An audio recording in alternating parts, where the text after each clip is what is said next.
गांव के एक बड़े हवेली में बहुरानी राधिका ने जब पहली बार कदम रखा तो उसकी आंखों में चमक और दिल में ढेर सारी उम्मीदें थीं। शादी के पहले उसकी सहेलियों ने उसे बताया था कि ससुराल का जीवन बहुत ही शानदार होता है, लेकिन राधिका के लिए ससुराल की हकीकत थोड़ी अलग थी। अरे सुनो, वो बहुरानी आ गई है।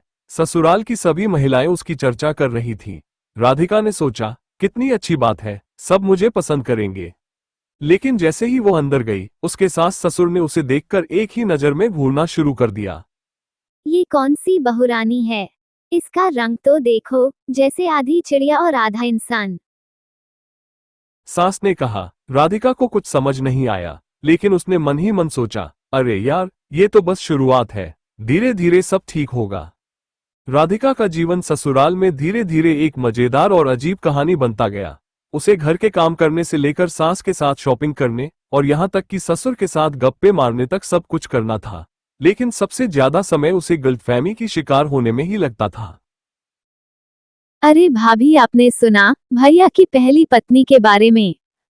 उसकी नंद मोना हमेशा ऐसी बातें करती थी। क्या क्या हुआ? बताओ, मुझे नहीं मालूम। राधिका ने हैरान होकर पूछा। अरे भाभी, क्या बताऊं, उन्हें तो दीवारों से प्यार था। वो दीवारों से कहती थी, तुम ही मेरी सच्ची साथी हो। मोना ने हंसते हुए कहा। राधिका को समझ नहीं आया कि ये सच्ची बात है या फिर सिर्फ गलतफहमी, लेकिन उसने मन ही मन सोचा, भाई क्या बात है, अगर दीवारों से प्यार करना ही है तो मैं भी कर सकती हूँ। एक दिन राधिका ने अपने पति अजय से कहा। अजय, मेरी बात सुनो। सुना है तुम्हारी पहली बीबी को दीवारों से बात करने की आदत थी, क्या तुम्हें भी तो ऐसी आदत नहीं है? अजय हंसते हुए बोला, नहीं नहीं, मैं दीवारों से नहीं, तुमसे प्यार करता हूँ, लेकिन कभी कभी सोचता हूँ ये दीवारें इतनी चुप क्यों रहती हैं, काश कुछ बोला करती। राधिका ने झटपट जवाब दिया। हाँ, सही कहा आपने। कभी कभी उनसे बात करने में मजा भी आता है, क्योंकि वो चुपचाप सुनती है ना, कुछ नहीं बोलती। ससुराल में इस तरह के मजेदार डायलॉग्स होने लगे। राधिका को लगता था कि ये गलतफहमी उसे हीरो बना रही है। हर कोई उसकी बातों पर हंसता था। लेकिन गलतफहमी की बात यहीं खत्म नहीं हुई। एक दिन राधिका ने सोचा कि क्यों न सास से मजाक किया जाए। उसने सास से कहा, माँ जी, मैंने सुना है आप जहाँ भी जाती हो अपने गहने भूल आती हो, क्या ये सही बात है? सास ने गुस्से में कहा।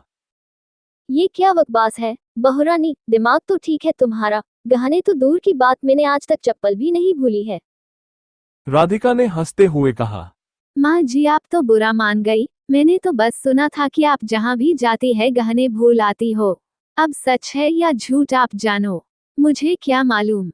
सास ने झल्लाते हुए कहा। बेतुकी बातें मत करो बहुरानी, ऐसी बातें नहीं, दुल्हनों को शोभा नहीं देती हैं, आए समझ में। राधिका की गलतफहमी ससुराल में धीरे धीरे एक प्रथा बन गई। हर कोई उसकी बातों पर हंसता था और वो और भी मजेदार बातें करने लगी। एक दिन उसने ससुर से पूछा, बाबूजी, क्या आपको पसीनों के महक पसंद है? ससुर यह सुनकर दंग रह गए। ससुर ने आश्चर्य से पूछा, क्यों बहुरानी, ऐसा बेतुका सवाल क्यों पूछ रही हो तुम? क्योंकि बाबूजी, जब मैं आपकी कुर्सी पर बैठती हूँ तो ऐसा लगता है जैसे किसी मसालेदार कुर्सी पर बैठ गई हूँ। बेटी, तुम तो सच में बहुत प्यारी और न्यारी बातें करती हो। अगर ऐसी ही बात करती रही तो तुम्हें एक दिन अपने खजाने का वारिस बना दूंगा। राधिका की गलतफहमी और उसकी मजेदार बातें ससुराल वालों को पसंद तो थी, लेकिन धीरे धीरे बात हंसी मजाक से आगे बढ़ गई। उसकी बातें कुछ सदस्यों को खटकने लगी, खासकर उसकी सास को, जो अक्सर सोचती, ये लड़की हर बात में मजाक क्यों बनाती है, ससुराल की इज्जत है या नहीं। क्या राधिका अपनी इस आदत को छोड़ पाएगी या फिर ससुराल से निकाल दी जाएगी? क्या होगा राधिका के साथ जानने के लिए भाग 2 जरूर देखें।